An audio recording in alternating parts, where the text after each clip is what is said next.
présente, je m'appelle Philippe de Normandie, mon métier c'est d'être chirurgien, je fais ce qu'on appelle la neuroorthopédie. Donc je corrige les déformations d'origine neurologique, donc je m'occupe de personnes vivant avec un handicap, quel que soit leur âge. Depuis 35 ans, j'y ai consacré ma vie professionnelle. Et à côté de ça, je travaille avec un certain nombre d'associations, puisque je suis au conseil du Moulin Vert, je suis au conseil de la CNSA et d'autres associations. Et puis enfin, je travaille également pour le gouvernement, j'ai été amené à faire quelques rapports. Et pour terminer, parce que c'est un lien, parce que je travaille beaucoup sur le handicap, je conseille une mutuelle qui est la Mutuelle des Hospitaliers, et en même temps je dirige la fondation qui travaille beaucoup sur l'accès à la santé des personnes vivant avec un handicap. L'accès à la santé, c'est un sujet absolument majeur.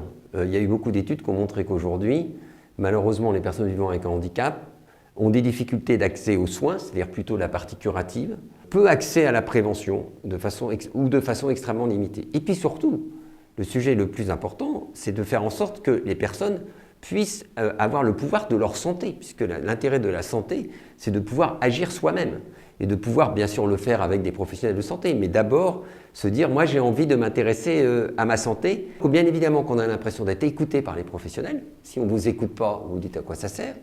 Et puis, même de façon plus profonde, déjà, il faut se dire que même si j'ai un handicap, je peux m'intéresser à ma santé.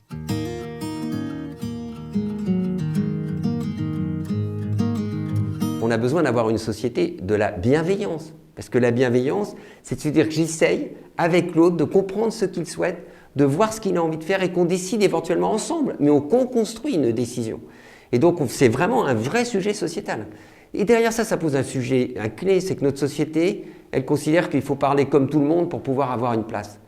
On a plein de façons différentes de communiquer. Et donc, notre question dans une société, c'est que les uns et les autres, on essaye de comprendre ce que veut dire l'autre. Quand il parle une langue étrangère, on apprend la langue étrangère. Quand on est un polyhandicapé, qu'on a du mal à s'exprimer, mais on s'exprime par son corps, ses attitudes, sa façon de sourire. Donc ça pose la question en même temps pour notre société, pas que pour les professionnels de santé, de se dire comment je suis capable de rentrer en relation, de prendre ce temps de la relation, de l'écoute, pour comprendre ce que souhaite la personne et pouvoir à un moment donné qu'on puisse décider ensemble.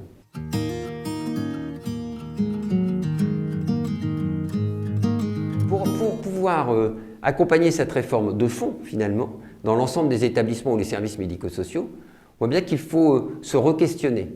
Alors d'abord, il y a beaucoup de choses qui se font de bien, et beaucoup de personnes se donnent du mal. Mais on voit bien qu'on a besoin de changer de posture, parce que notre posture est bien être dans l'accompagnement, n'est pas de faire à la place d'eux.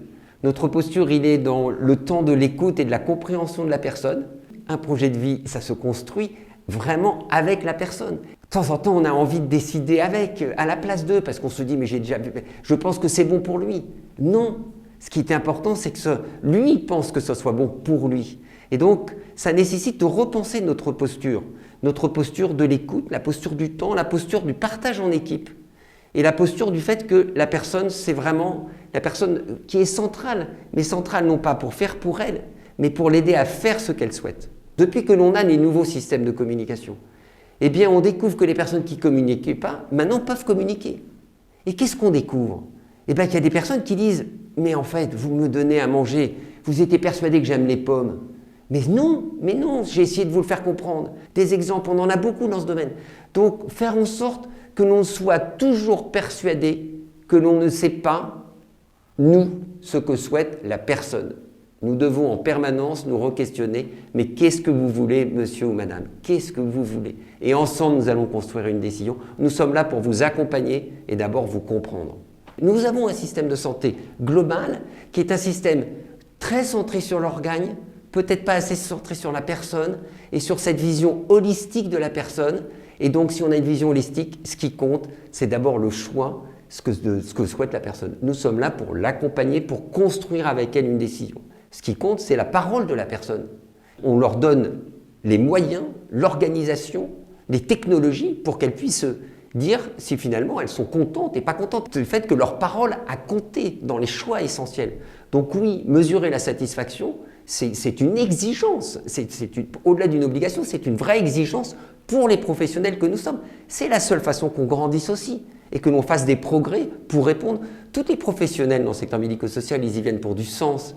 Ils y viennent parce qu'ils y croient. Mais on a besoin de grandir. Et on grandira parce que les personnes sont capables de nous faire un retour. Sinon, on n'est pas capable de progresser. En tout cas, je tiens surtout à vous dire merci. Merci à tous de participer à ce webinaire. Merci au Moulin Vert d'organiser avec les équipes du terrain, parce qu'il compte, c'est ce qui se passe dans le terrain, de pouvoir organiser ces moments de partage qui nous permettent de progresser ensemble. Donc, très bonne journée à tous et merci.